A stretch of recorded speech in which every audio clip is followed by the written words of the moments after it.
Kinakain ng Blackwater dahil kuno may magaganap na big revamp at ang ginawa nila nagpakawala ng 4 hanggang 5 player ng sabay-sabay, ora-orada at ang pinakamasakit, hindi man lang nila sinabi na ang mga players pala na ito ay hindi natanggap sa roster.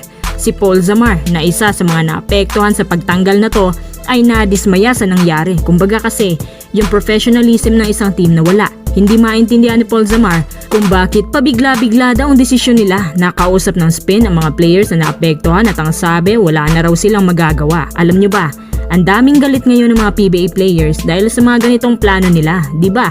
Napag-usapan na natin si Joshua Monson, nagalit siya sa Titan Ultra dahil malapit na mag-expire ang kontrata niya tapos hanggang ngayon wala pang sagot ang Titan Ultra management. Ang Titan Ultra hindi pa sigurado abang ang career ni Monson nalalagay sa alanganin. Yan na nga ba ang tinutukoy ni Paul Zamar?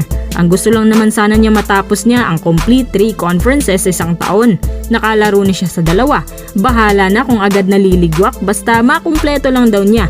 Yung 3, okay na raw yan.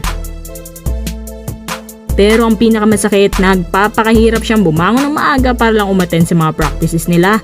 Tapos yun pala, wala na siyang team na babalikan. At nung nalaman niya na malapit na mag-expire ang kontrata niya tapos wala pang sinabi ang Blackwater, nilapitan na lang niyang isa sa mga officials upang tanungin ang estado niya. Pero hindi raw ito sumasagot na para bang nagpapahiwatig na malabong ipag-sign siya.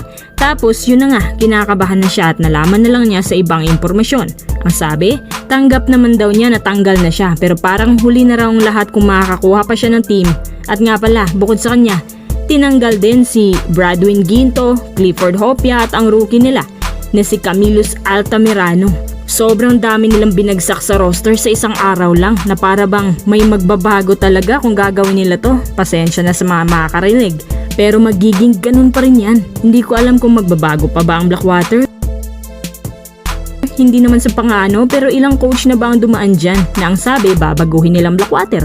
Okay sana kung hindi nila pinamigay from the start ang kanilang mga potential players. Eh nako, ang dami na nakapaglaro dyan. Si Bearfield lang ang nagtagal. Tapos si Bearfield nga, inaasikaso na rin nila para makalipat na sa iba at sigurado na ako na kapag napuntang ibang team yan, papalitan lang nila ng may edad tapos may kasamang future picks ko no, di ba?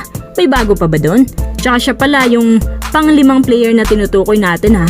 Anyway, bahala na si Batman kay Blackwater. Naaawa lang ako sa mga players na mawawala na naman ng trabaho as if talaga na maraming teams ang PBA na pwede nilang malipatan.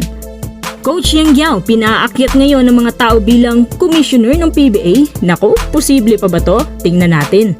Una sa lahat, bakit naman si Coach Yang? Eh wala naman siyang maraming kapit. In fact, maraming naiinis sa kanya dahil sa kanyang bold comments at minsan may mga sinasabi pa siya na hindi niya dinedetalye pero ang tinutukoy doon ay yung mga big teams particularly na ang SMC Group. Sa totoo lang, saludo ako kay Coach Yang dahil di siya takot sa mga komentong to. May mga pagkakataon na may mabibigat siya na bibitawang salita pero binabawi lang niya sa dulo para hindi naman siya magmukhang kontrabida sa PBA. Pero alam ko kay Coach Yang since nung si Willie Marshall ang humahawak nito, marami na siyang reklamo. Kaya nga marami din ang may gusto sa kanya dahil siya yung nagiging boses minsan ng bawat individual. Punto por punto ang kanyang sinasabi at syempre recently lang nagkaroon ng hindi pagkakaunawaan si Coach Yang at si Alfrancis Chua na umano'y may malaking impact sa mismong liga ang posisyon niya. At dyan pa lang, imposible na talagang mangyari ang bagay na yan. Tapos hanggang ngayon na parang hindi pa nga sila nagkakaayos. Pero sige, pagpalagay na lang natin na oo naman, gusto natin siya maging commissioner.